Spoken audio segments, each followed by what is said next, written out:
The meeting between President Buhari and members of the Nigerian Governors Forum lasted less than an hour. Enough time to discuss several issues, especially that of unpaid salaries of workers in some states. The president himself had expressed the need to make sure that every Nigerian, especially the workers, have a beautiful Christmas.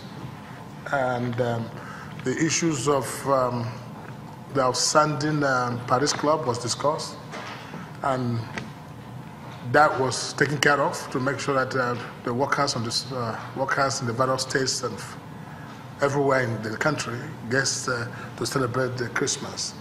The ability to pay is tied to the Paris Club refund, which the president gives approval. We still have balance 50%. Of the first 50% unpaid. This is what the president said must be paid in time for the state governments to meet their obligations before Christmas. The question then arose as to how such monies were spent in the past. But people who are not aware of exactly what is going on in the various states may criticize the utilization of the money, but the fact is that there's no way you can just take up government money and spend it and abuse it. It's just not possible. The governors are happy with the president for steering the nation out of recession. Earlier, President Muhammadu Buhari inaugurated a tripartite national minimum wage committee. My hope is that the outcome of the deliberations of the committee would be consensual and generally acceptable. He urges the team to collectively bargain in good faith. Members of the committee believe this is a long-awaited important step. This is actually the beginning of the process. The process is that negotiation will commence, where all the facts and all the issues will be discussed. The team comprises representatives of the federal and state governments, the NLC, TUC and those of other employers. The committee's recommendations will be referred to the National Assembly for input. There is, however, no fixed time for the Minimum Wage Negotiating Committee to complete its task. From the Presidential Villa, Abuja, Ibrahim Adra, Channels Television News. Well, that's where we're keeping our focus now, on the minimum wage, or should I say proposed discussions to begin a new review of the minimum wage. Let's go to Abuja now with Malbe and Nyota to get details. Thank you, Gimba, and welcome to the Abuja studios. We have here with us Mr. Peter Esele, the former president of the TUC, that's the Trade Union Congress. Thank you for joining us. Good morning. You were also part of the committee that negotiated the minimum wage that has just expired now. Yeah. Okay, so obviously you have what it takes to handle this issue well. But before we get into that, what's your take on this minor situation? I think my take on it is that it's a huge embarrassment to the country. It tells you that we really don't have a system, we don't have a structure. And then we've always been talking about impunity, and we've always had this feeling that this will stop, expecting that this administration will be in a better position to deal with it. But what we have now is return to the status quo, where things are done arbitrarily.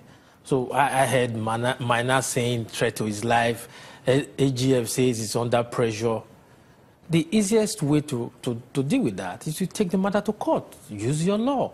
And if anybody is afraid of his life, make sure that you protect the person's life. Because at the end of the day, what you are trying to do with Minor Gate is that you strengthen the system. You strengthen the entire system, that things cannot be done this way.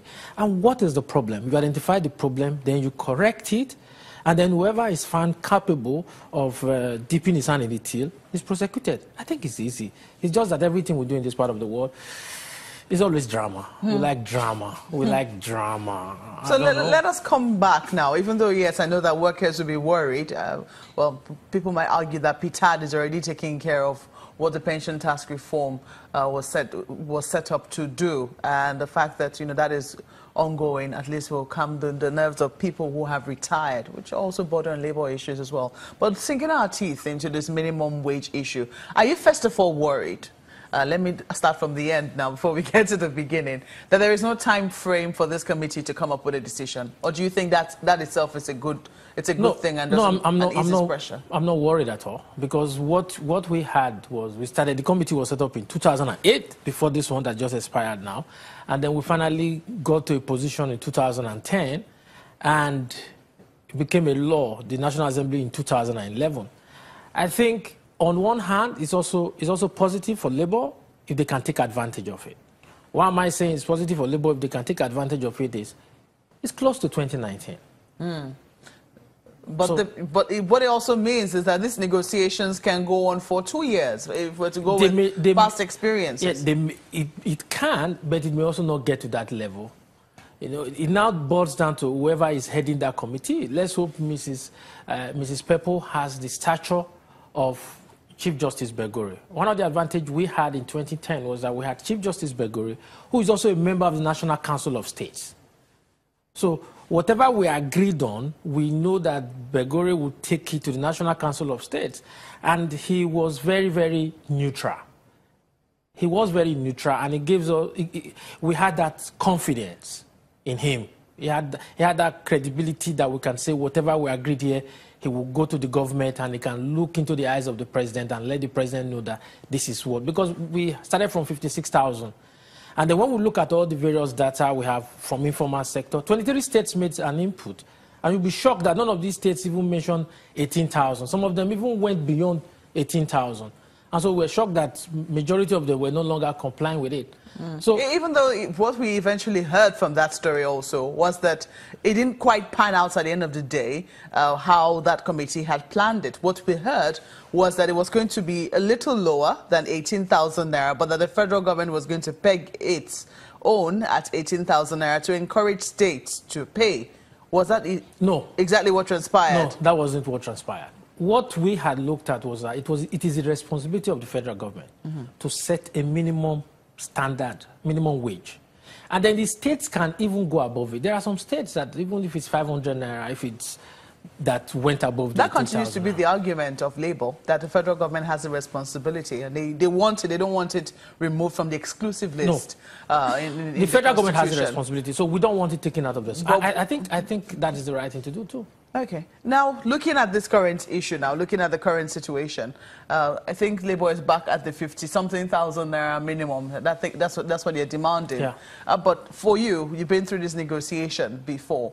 What would you say is realistic, considering income and also what the private sector is doing, and also, of course, a living wage? I think I will be undercutting Labour if I have to tell you what I will say is realistic. Because first of all, they must have their own data for why they want 56,000 naira. Now, what happened in our last negotiation was we have to look at the informal sector. The informal sector had their president in the meeting and said, if we go 56, they can't pay.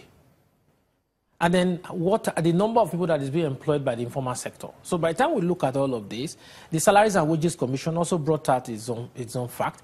The Employers Consultative NECA also brought theirs.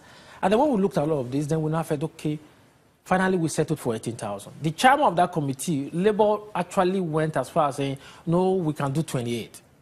But the chairman of the committee was Chief Justice Begore, and said, after looking at everything, pleaded and said, let's stick to 18,000 naira.